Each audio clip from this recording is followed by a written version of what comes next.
start anyways. We're starting anyways?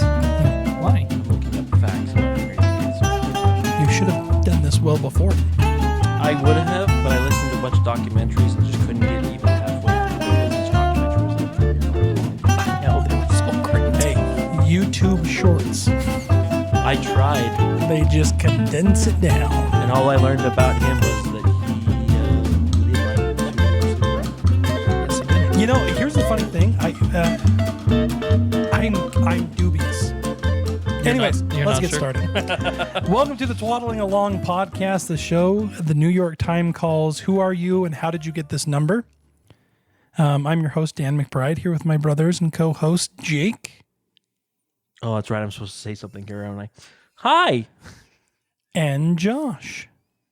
What's up? That was like straight out of the 90s.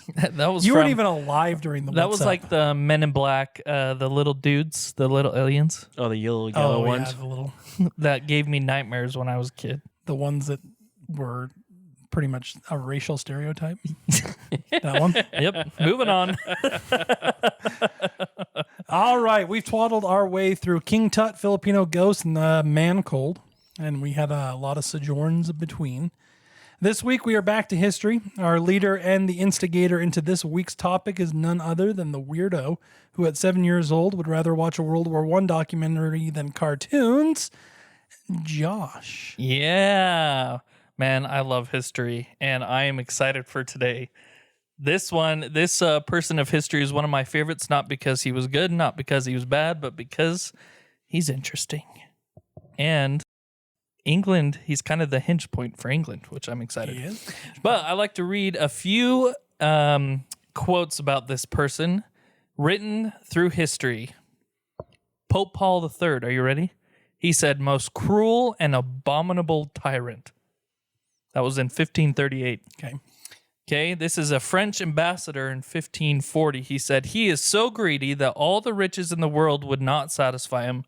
To make himself rich, he has impoverished his people. This king does not trust a single man and will not cease to dip his hand in blood as long as he doubts the people." Okay, Right. he sounds like a really good guy so far. I'm worried. This is a historian in 1577. "A noble prince, right, fortunate in all his doings, of such majesty, tempered with humanity, as best becomes so high and noble an estate." That was in seems that's a little contradictory from the other ones that we just listened to. exactly. 1577 is when that was, and this is a biographer in 2012 said, "Throughout the centuries, he has been praised and reviled, but he has never been ignored." And I think that really sums up this person right here. We're going to be talking about King Rowan Henry. Atkinson. Hey, No, I He's- love Rowan Atkinson. It's he's Mr. not Bean. reviled. Come No, he's on. not. He's beloved. And he's a genius. He is a genius. Sorry, I interrupted. But anyways, we're going to be talking about King Henry VIII. Woohoo! Not the King Henry VIII that Shakespeare portrays, because that's a whole different podcast that we could do on Shakespeare's plays and historical people that he does. But anyway, Though King- I think he was in the play, if I remember right. He kind of played him off as a pretty horrible person. yeah, he was a horrible person, but he kind of set up that he liked his daughter, which he did not. Which one, Mary or Elizabeth. Yep. But Which we'll get into. yeah, we'll get into. Whoa. So, just some fun facts before we get into the meat of it. He was born on the 20th of June, 1491, to his father, King Henry VII, and his mother, Elizabeth. He was second in line for the throne. His brother, Arthur, was supposed to be king, but died before. Therefore, he was not raised as heir apparent, and it probably suggests why he was so wanting to have everything that he wanted, because he was given everything he wanted. Here's another fact. He was raised, before he became heir apparent, to be a clergy in the Catholic Church. It's interesting. Later we'll talk about it, but for a really long time, he was like super Catholic. Like, yeah, super Catholic. Like he wrote what is still considered one of the greatest defenses against Lutheranism. Mm-hmm. Oh, yeah, so There's that some irony in there. explains some of the future events that we'll talk about with some different things. So, yeah, what do you guys learn? King Henry VIII. Nothing at all. Oh, shoot. I studied King Henry V. Wasn't he the hunchback? I think he idea. was. King Henry maybe Shakespeare. But he wasn't a depicted him as- tutor either. No, he wasn't There a was tutor. only, 3 tutors? There were 5. 5 tutors. Yep, King Henry VII, King Henry VIII, Oh, and his then son King Henry, or King, I think, Edward. Edward the Sixth. Yep, and then Mary and Elizabeth. Bloody Mary. Is that Bloody Mary? That is Bloody Mary. Oh my gosh, Bloody Mary. Yeah, Bloody that is Bloody Mary. I did not know that. We'll talk about that in just a minute once we start getting through the fact that You he keep promising went people we're through going to talk about stuff, Danny. 6 wives 6 wives. and maybe a 7th. Not to mention, 100,000 different concubines. He had, Yeah, he had a lot of mistresses. He had a lot of mistresses. Yeah, but early life, King Henry was kind of along the lines of actually a really smart, intelligent boy who had a lot of potential. There's a lot of historians and things that say that he was destined to be one of the greatest royal members of the family in the history of England to that point. Wasn't he known as the Golden Prince? Isn't that what Golden they call him? Prince, yep. Even though he was forgotten by his father, Aw. his father sent him away to live with his mother and his sisters away from the kingdom. He was brilliant. It spoke several languages, and he was taught mostly by the cardinals of the Catholic Church growing up because he was being groomed and or trained to become a cardinal probably later in life. So, That's so interesting. yeah, I find that very fascinating. So, he loved his mom. That's another thing. Oh, Elizabeth. Yep, he loved his mom. Elizabeth of York. She was part of the York family. She was a York. They played a big part in pretty much a huge portion of England and English history. I think even like before King Henry VII, I think most of, if I'm remembering right, I think most of the kings were actually Yorkian or attached to the York family. Yeah, it was probably the Civil War, the War of the Roses that caused the Tudors to basically take over. No. I No. thought War of the Roses was later. No, the War of the Roses was ended by King Henry VII. Really? I let's fact check that before Someone I fact check it. Jake, you're our fact checker. I love checking facts. Faster. Known as the following centuries as the Civil Wars. They were a series of civil wars fought over the control of English throne from 1455 to 1487. Oh, There you well go. done, Josh. So that brings up a good point that England was in ruins. Here's the problem. You know, you read this out of historical context and you think that he's a horrible person. Then you read like the wider history. I just got done reading a stupidly long book about Scotland. Yeah. And you realize everybody was just terrible. like all of medieval Europe was just absolutely atrocious. I mean, they're just not good people. Yeah. So the things that King Henry VIII did, like, we look back at it and go, oh yeah, he's like the worst. But then like you compare him to like King James, not the King James of England, but some of the King Jameses of Scotland, they were just as bad. They're were crazy. Sending their sons off to die and taking multiple concubines and having unwed children left and right. It's true. Yeah. So really, King Henry VIII is basically, I would say, the sum of all those kings beforehand, and he was just kind of in the spotlight with all this. I'm disappointed in you, Josh, Why? because you didn't bring up his greatest achievement. What was his greatest achievement? King Henry VIII constructed a giant toilet known as the Great House of Easement. Oh, do you know why? No. You don't know why? No, I don't know why. I found out why. It's because in his court, they only ate meat. They didn't have veggies or fruits or other stuff, so they got super constipated. So he extended his court so the bathroom could be a part of his court in his my parties. gosh. And from my understanding, it was like just like a row. Yeah. It was like communal pooping. Yep. I don't like that. You don't like communal pooping? No. And I just want to remind everyone, there was not the sewer system back in the day. It was just a hole.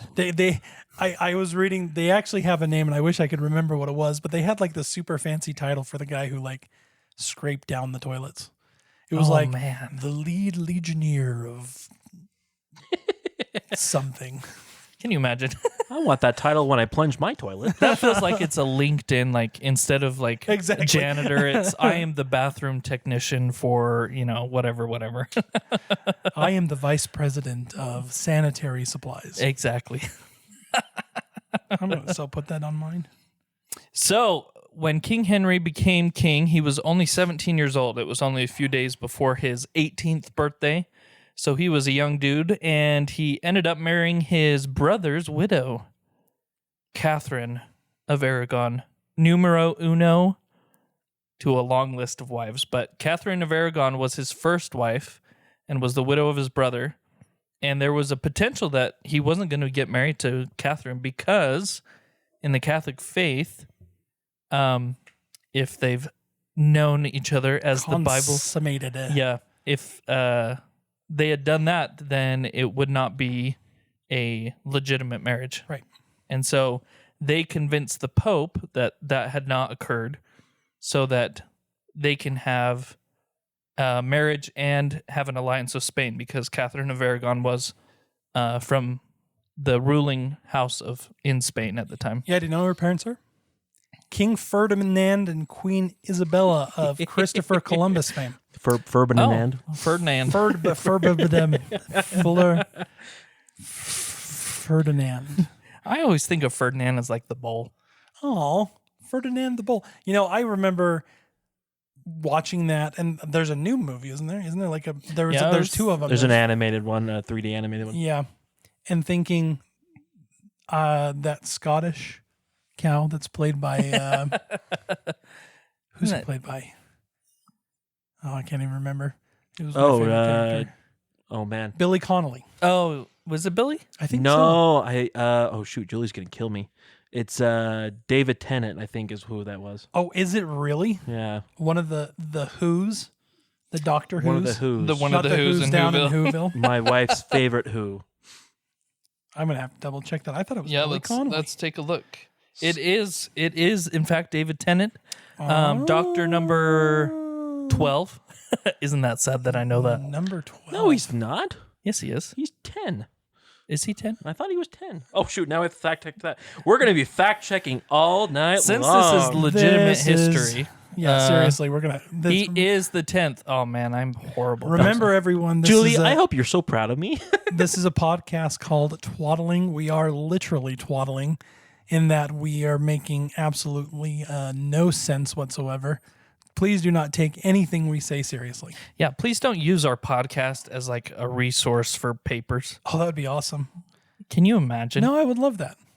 How would they cite us in a paper? By citing King Henry VIII built the biggest toilet for his court. Listen, that's historical fact. Dan McBride. No, If that's no, be no. ADP, so it'd be McBride 20. Oh, yeah, that's right. 2024. I think I actually got that from Mental Floss. So In my Doctor Who search, it says Doctor Who 10 little aliens. Little aliens. did Doctor Who ever visit King Henry VIII? This is important. You know what? That's a good question, because one of my favorite episodes of Doctor Who, not that I watched it religiously when I was a teenager, is when he goes to Van Gogh. Oh, that one makes me cry. It makes me cry hard, because he takes Van Gogh to the future to realize that he was actually worth something. that he was worth something. Oh, The one that scares me to death is, "Are you my mommy? Oh no, it's Mommy." the angels. Oh, the statues. The angels. The Weeping Angels. The weeping angels are the most terrifying. No, That's how my Doctor wife Who. introduced it to me, is showing me that episode. Oh, no, And that's it's really the one of the shadow. few I've seen. It's the shadows, where they attach it to yourself and then eat your flesh, so you just become a skeleton. nice. See, It's the now, Daleks. you guys watched all these also. I watched Weeping Angels, and then my wife thought it'd be really funny to show me the one where they're very flatulent aliens Oh who yeah. take the skin of others, and they're tooting the whole time, and she thought that was a ball. No, I like the trash cans. And speaking of tooting and trash cans, King Henry VIII ended Is a up being, tutor. By the he's way, a t- That was good, Josh. I just have to recognize, well done on that one. Thank you. Tutor. Oh, I would have had a perfect name. Doctor Who was the drinking buddy of King Henry VII, his dad. Oh, really? Yes. Oh, dang. Well, then Doctor Who's a terrible person because King Henry VII was a not very nice person. There's some conspiracy that he's the one who had the 2 young princes killed in the Tower of London. Yep. To really seal his legitimacy. Yep. That's terrible. All Now right, I'm so all let's sad. let's get into Catherine of Aragon real quick. She's pretty epic. And King Henry VIII, they had a really good marriage for the first 10 years. For like, yeah, Yeah, they were married. I can't remember how long they were married. I think it was just a good long time. 16, 17 years, somewhere Yeah. around there. But they actually got along quite well. And it was really good for a while until King Henry VIII kind of went a little bit wacko. It's kind of interesting to look back because he was great. He was definitely a partier. He was the modern equivalent of a playboy back in the day Sure. because he partied and had a bunch of mistresses and spent all the money. And Now, I have a question. Because once again, like in the greater historical kind of everything, you look at him and you go, well, maybe not so much. Is it that he was a partier or is that he's been painted as a partier after the fact? that's a good question. Because he did do some, I mean, while he was king, there was a lot of things that he legitimized, like under his kind of control. And I think that there was a lot of people that didn't like him after the fact, including his daughters who despised him. And they have legitimate reason Oh, to. for sure, Yeah. sure. I don't know what you're talking about. You know, he just disowned them until his last wife was like, hey, you should probably bring them back. Hey, you wanna? You come back here? Maybe.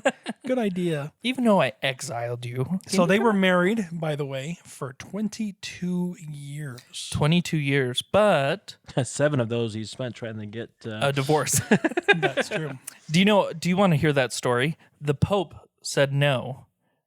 And then he sent one of his cardinals who had gout to officiate in this divorcement trial. Well, it took him like 6 months to get to England from Italy because he kept stopping because of his gout. And then he delayed it for 2 years because his gout hurt.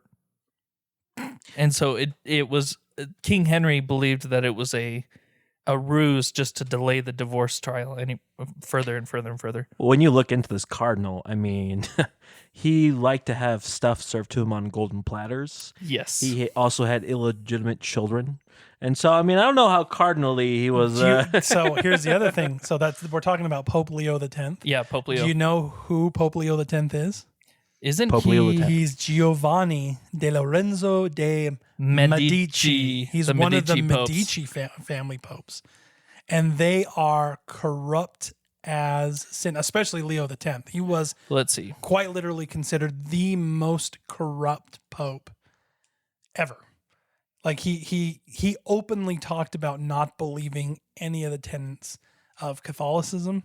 His right-hand man was also, I think it was his nephew, who was also one of the Medicis, and like this poor nephew pretty much had to run the Catholic Church as his uncle through these lavish parties, pretty much orgies inside like the papal palaces.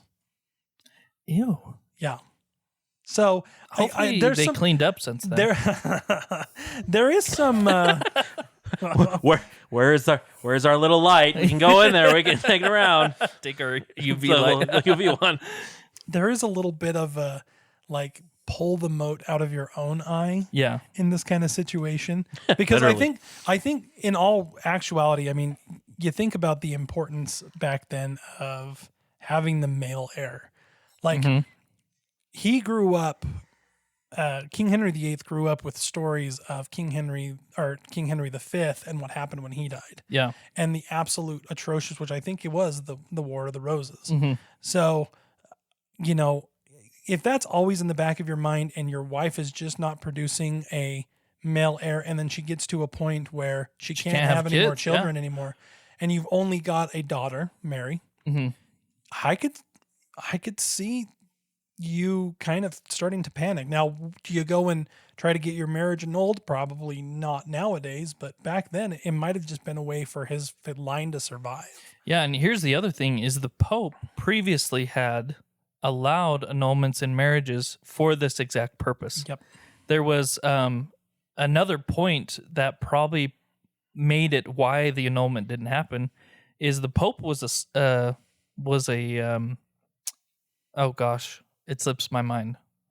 But prisoner of his own kingdom at the point. Oh, yeah. So Of the Holy Roman Empire. yeah, Catherine of Aragon's nephew, our dear friend, our Habsburg chin friend, Charles V, had trapped the Pope in his own castle.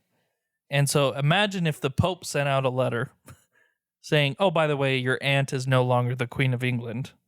You know, the Pope was probably in a bad position to be murdered, killed, you know.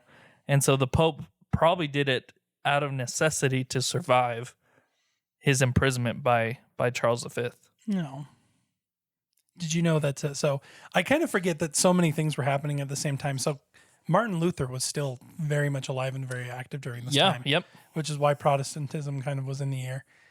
Martin Luther had written a letter saying that he could solve the crisis. Mm-hmm. And you want to know what his solution was? Polygamy. Oh, yeah. He literally just said, it's in the Bible. it's in the Bible, just marry another woman. That's it strikes me as just like a funny thing. Like, why wasn't that just considered and done? Yeah, because he already had another son by that point, Did he? illegitimate son, Oh, really? Henry Fitzroy, by someone else, a mistress of his. True. And so, like, he could have just legitimized the son, Yeah. adopted him, but the rules back then wouldn't allow it, which I think is interesting. Which brings us to the point where poor Catherine gets the boot. She sure does. She's out of there. Poor Catherine. So, yeah, King Henry VIII decides to basically break himself from the Pope's authority and declares himself the spiritual leader of this new church that he's established, which is the Church of England, which still exists today, and the king is still the spiritual head of, which I find cool. The Anglican Church. The Anglican Church. But do you know what's really funny? I looked into the Anglican Church. Back then, at King Henry VIII's time, it was a mirror image of Catholic Church. So everything was the same except for the Pope. And priests could marry. And priests could marry. That's Yep. true. Those were the two big things. They didn't accept papal rule, and priests could get married. Yep. So, but other than that, it was basically the Catholic Church. And the king could say, you know, I don't want this wife. Begone. Be gone. And so she did. For the rest of her life, she claimed that she was the only legitimate queen and that everybody else was a usurper. And her King Henry's true love. And King Henry's true love. Mm-hmm. And I don't necessarily doubt it. No, even though he wasn't buried with her. Did you know that? No. We'll get there. So he marries Will we? Anne Boleyn. Anne Boleyn, she was a royal in the house. She was a lady in waiting. To Literally waiting. Hello. and she kind of manipulated the situation. She wanted some power herself, or at least she's portrayed that way. And she kind of came to King Henry and was like, "Hey, what's up?" And he was like, "Ooh, Look at my feminine charms. come." She would flash her ankle and then walk slowly away. Well, in a letter, this is where it gets kind of saucy. King Henry wrote to Anne Boleyn, he's excited to kiss her duckies. Oh. Back then, that meant template. But yeah, Duckies. but she wouldn't let him. She didn't do anything and said, "I have to be your queen." Supposedly. Now, I will say this: Anne Boleyn was pregnant before they got married. So, Yep. Well, and what King Henry VIII had already slept with Her sister. her sister. yeah, Which is Mary. probably the reason she wanted to get married, so it wasn't once and done and okay, I'm done. Yep, exactly. So Anne Boleyn, she's very famous. Why is that, Josh? Because she died. She sure did after birthing what is considered to be one of the great queens of England. Yep. The She's greatest, almost. Well, Elizabeth's mom. I'm a Queen Elizabeth II fan. I lived in the Commonwealth for a few years, and man, she was awesome. Elizabeth I, however, the Virgin Queen, supposedly. That's probably not. Let's be honest. Supposedly the Virgin Queen. It was because she looked like a ghost. She had a large forehead. She had a receding hairline. There's a conspiracy that she's a man. Are you serious? Dead serious. There's actually a conspiracy that the infant child was born and died and was replaced by an infant boy, and that boy was raised as a woman up to be Queen Elizabeth, and that's Is that why she had like makeup and everything all the time? I don't know. She was a flaming redhead. She was.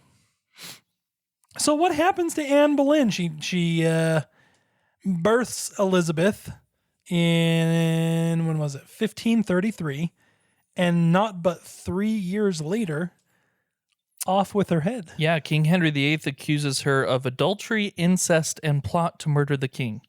It's believed that she was having an affair with her uncle. I thought it was her brother. Or her brother. Yeah, it's something gross and close. Yeah. Did it really happen? No, there's no evidence. Not that being with your uncle is not gross and close, but brother seems a little grosser and At least closer. it's one step away. And so, yeah, she was beheaded.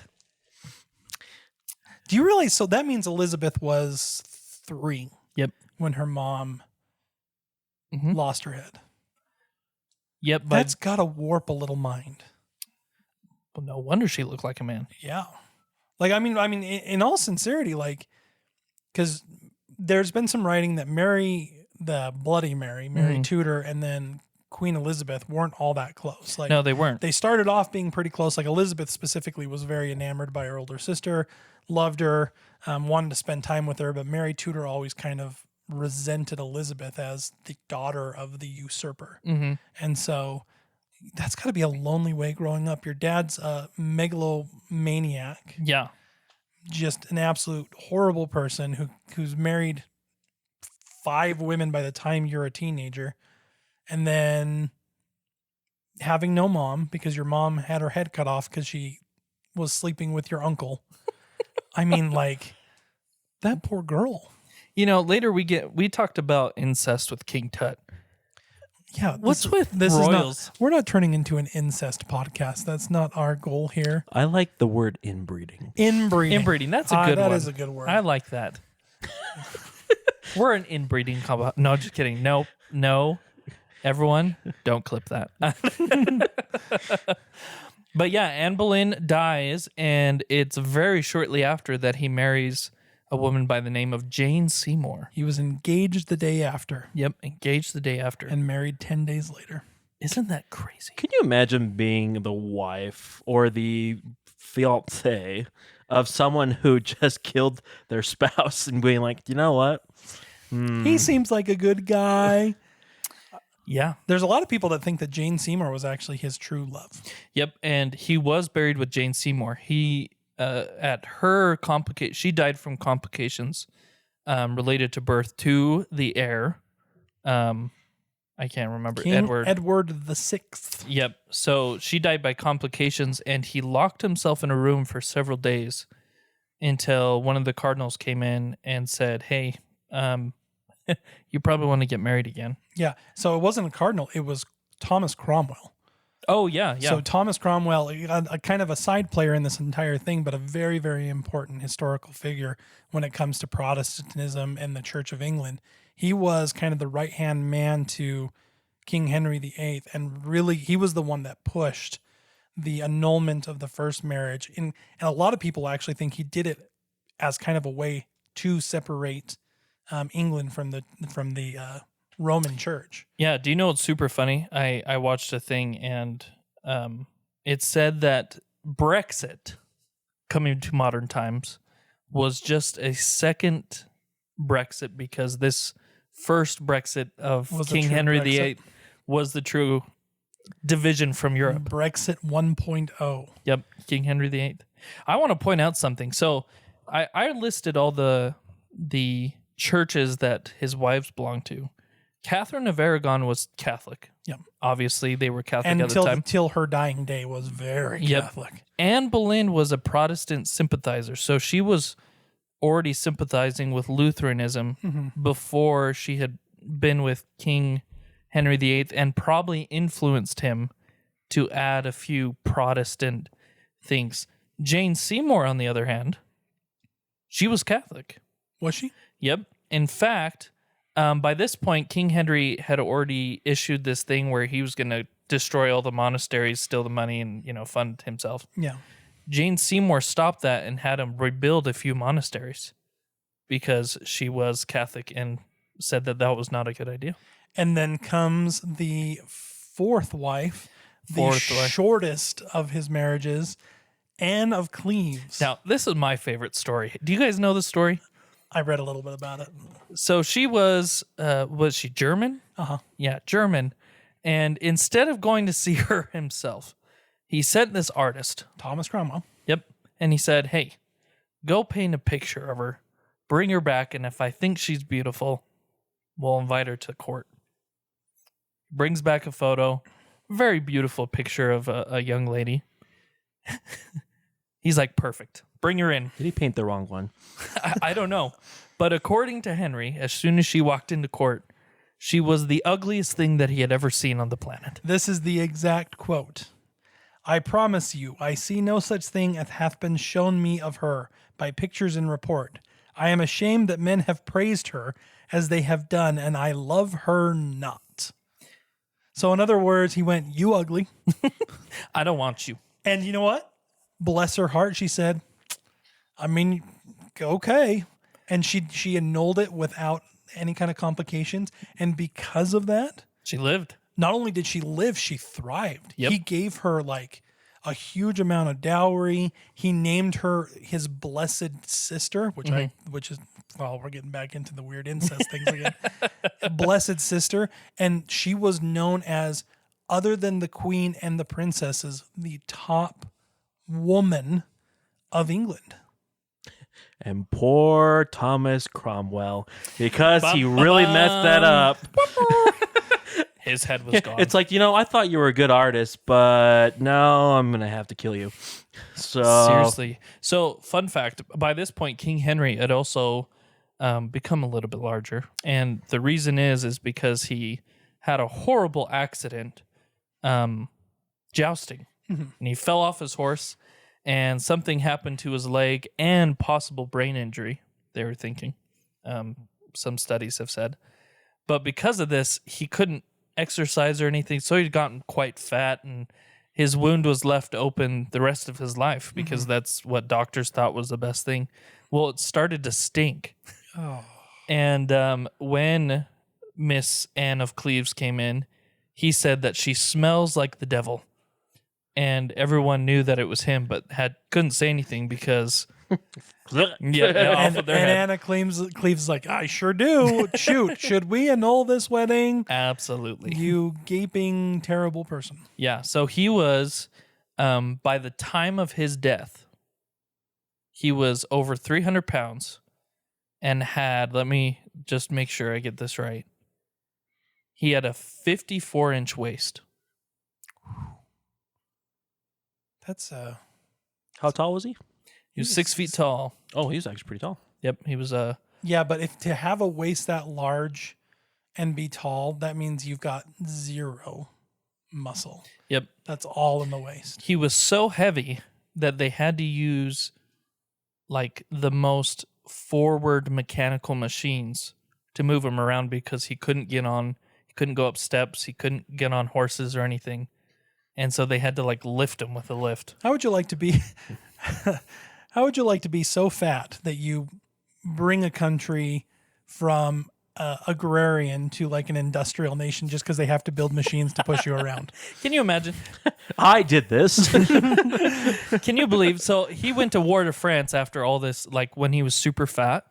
And like, can you imagine the horse that he was on? Oh, It probably had to be the biggest horse known to man to carry this because the armor probably weighed, excess of 100, 200 pounds. So 500 pounds of just fat man. Are you kidding me? Poor They probably guy. caused terror to the enemy army who was like, Seriously. oh my gosh, avalanche! Oh no! Remember, it's the French. Oh, Okay, so then next comes Catherine Howard. yes, Catherine Howard. Didn't last all that long. He seemed to have a thing for certain names. I noticed that. Anne and Catherine Anne, Catherine. and Jane. I guess she was the odd one out. That's true. Was she the one that got killed too? Who? Catherine Howard. Catherine is the one who got beheaded as well. Yep. She was accused of adultery, which was and she admitted to it. yeah. I mean, she was having an adulterous marriage with a guy by the name of Thomas Culpeper. People had really cool names back then. That's what I say. I want to be a Culpeper. no, On her dying day, she said that she was the queen. I am the queen, but I wish I was a Culpeper. And then they cut off her head.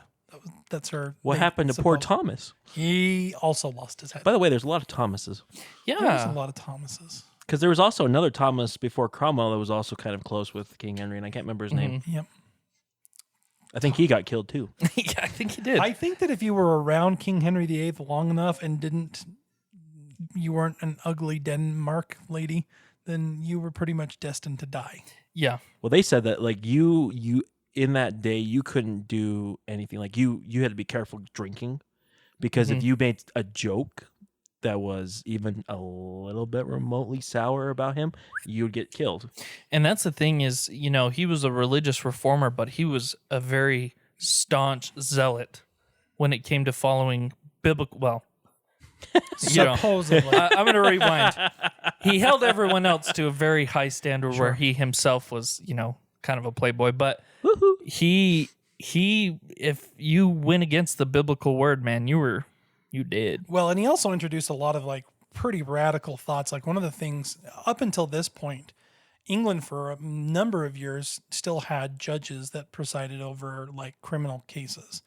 But then he introduced something along with Thomas Cromwell where the king and the parliament could just make a law saying that you deserve death and you wouldn't get any kind of court. You wouldn't get anything. You just died. Oh, poor Thomas Cromwell. And Instrument in his own demise. it really did. Now, here's an interesting fact about Thomas Cromwell. His nephew was the father or grandfather of Oliver Cromwell, No kidding.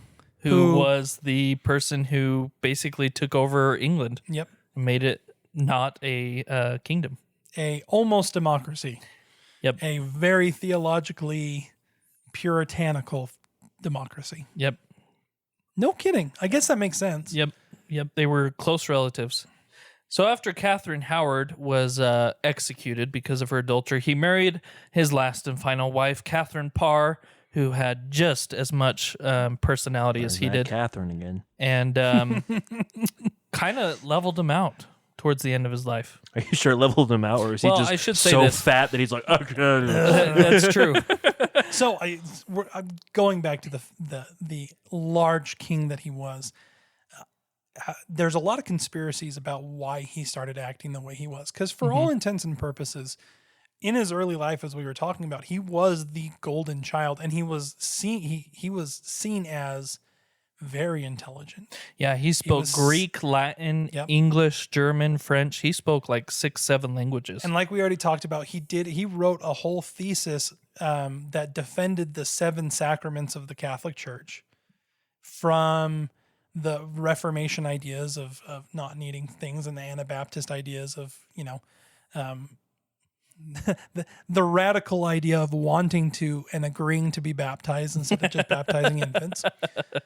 And then they do say there was a shift, like a definitive, like something happened that caused him to change. Some people say mental illness, something like schizophrenia or something else. McLeod.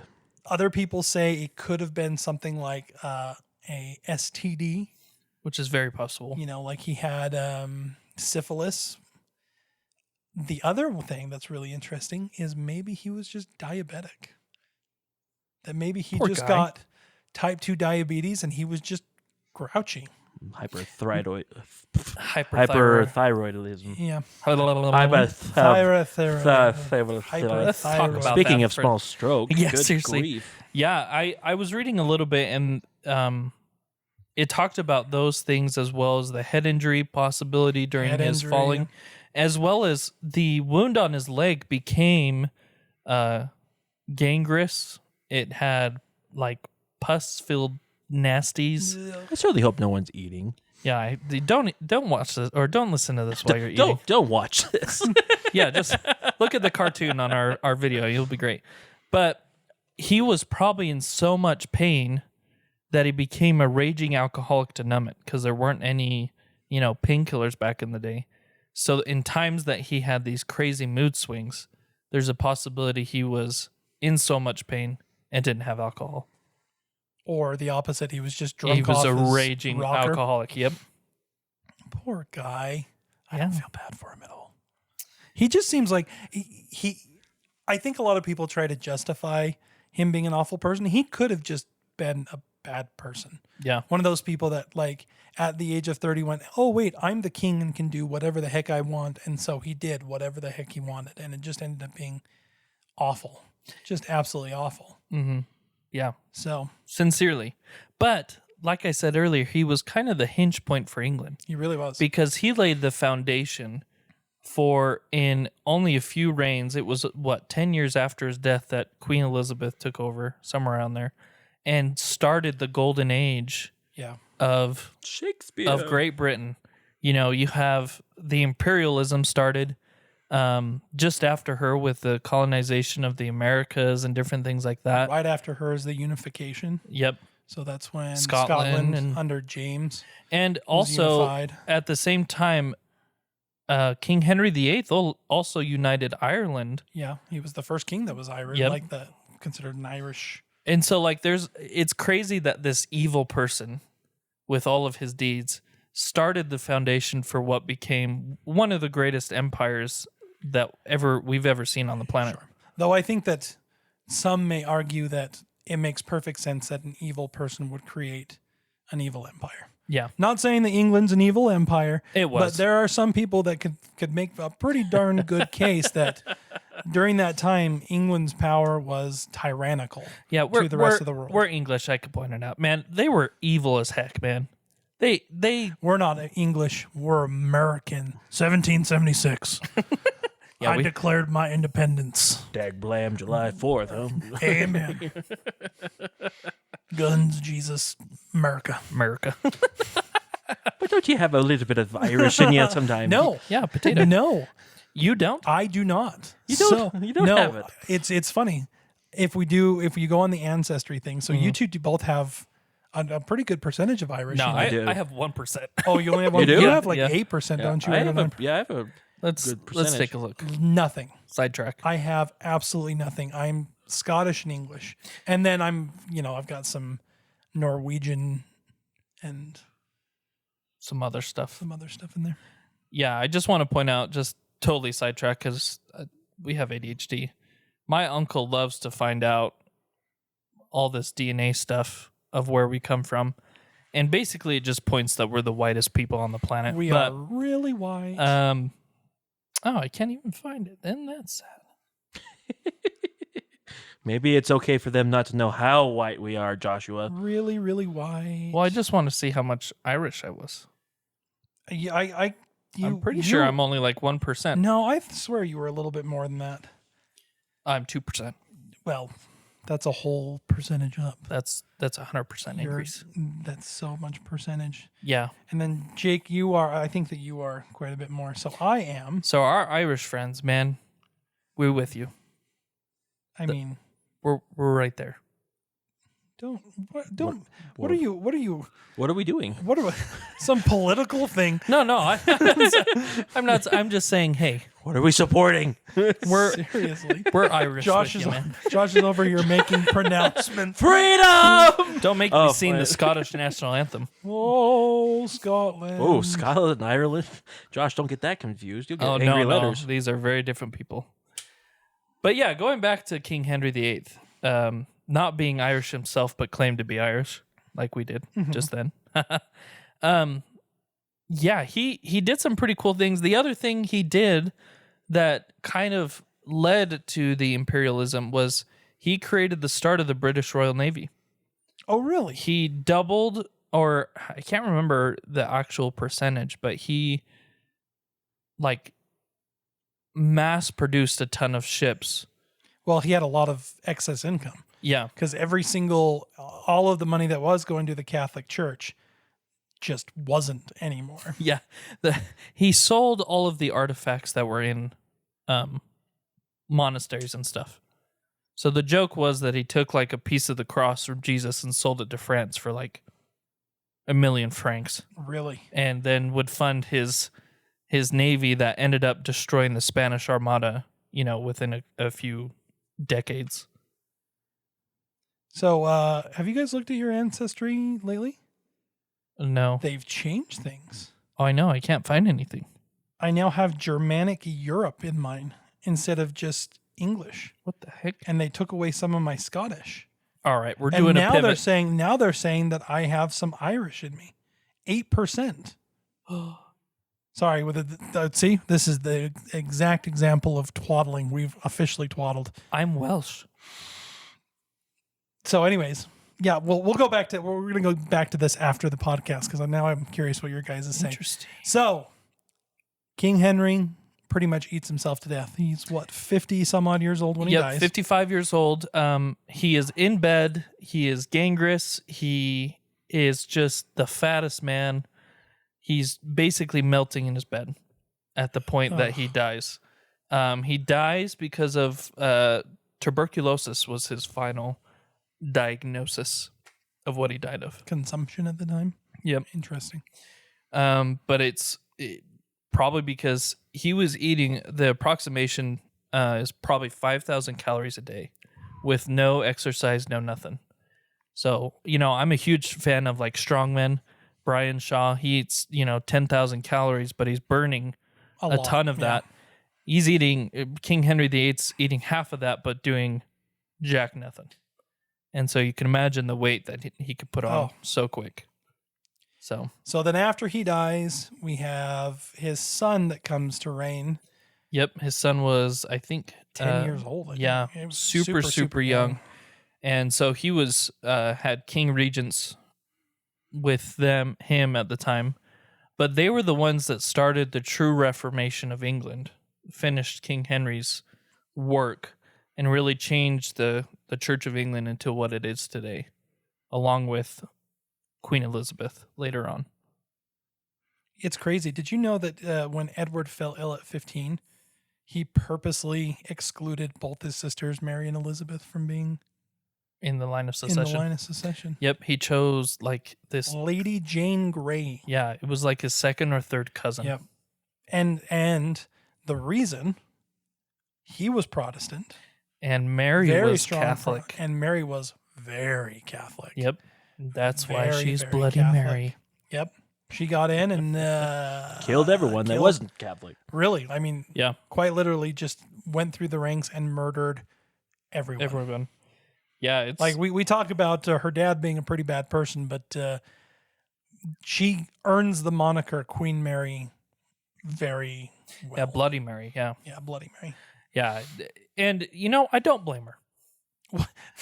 Here, I do. Well, that's a bad thing to do. No. I will say, murder is never a thing, but she was probably messed up. Oh, yeah. Mentally, just the fact that you had to witness your mom, get exiled, your stepmom get killed, stepmom, whatever. But also, she was shipped off at a young age. She was disowned until the very end of King Henry VIII's life. His last wife was the one that invited Elizabeth and Mary back into the line of succession. Yeah. At that point, King Henry had nothing to do with them. It will be interesting. We'll have to cover these two because I do Bloody Mary and the Queen Tudors. Elizabeth. They really do have like a really interesting and really rich history. I mean, Elizabeth especially. She has 45 years. Yeah, an incredible reign. Mm-hmm. So it'll be interesting. But we're unfortunately out of time. Oh, that's sad. That is King Henry VIII, everyone. This is what happens when you promise we're going to review stuff. Oh man, I know we missed a lot. You could spend probably 2-3 episodes, especially with me. Man, I could spend about like 5 hours talking about stuff like this. I'm such a nerd. This is why we keep the podcast to 45 minutes, because after I about am such a 45 nerd. minutes, I think everybody's like, okay, that's plenty. I do just want to point out that my brother did make fun of me for watching a History Channel instead of cartoons, but I like it. Good. That's gross. It's made you a good person.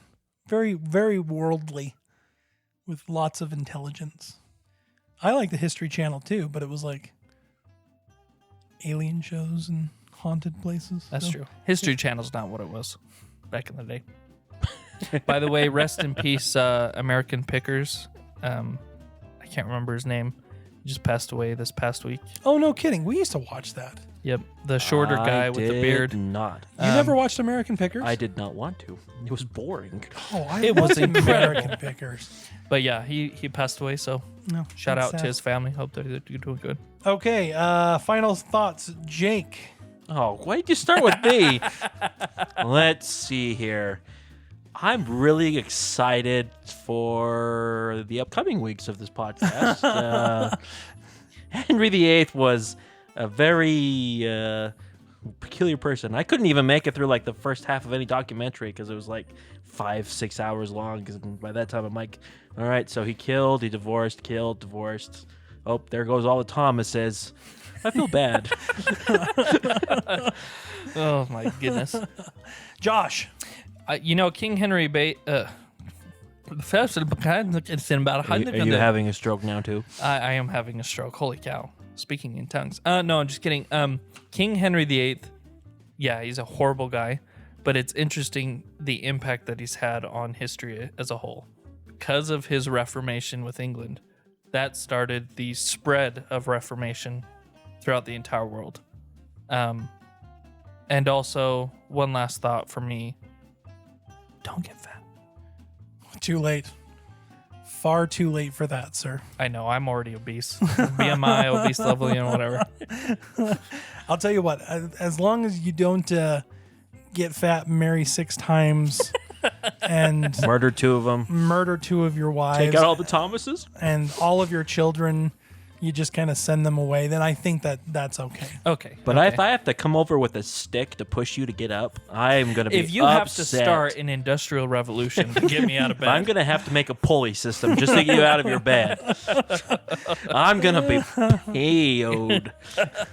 Okay, a couple show notes before we let you guys go. Ooh. oh no. The very first one is our emails are up and going. We have a new Ooh. email address at emails@twaddlingalong.com. That's emails@twaddlingalong.com. We Nice. put that S in there just to make you really remember. We really do. We will be adding it to all of our show notes from now on. The reason that we're adding it to the show notes is we want everybody to start submitting ideas for future podcasts. Ooh, that's a good Remember idea. that we've got the 3 main categories. We've got history, we've got paranormal, and we've got, what are we now The calling human it? condition. Human condition. Oh, is that what it is? Human experience. Really, it's just kind of a place to put everything else. So anything that makes you feel like a human, you can add to that. We can't promise that we will get to everyone's, or even We have promise to that keep we, it PG to PG-13. Yes, we,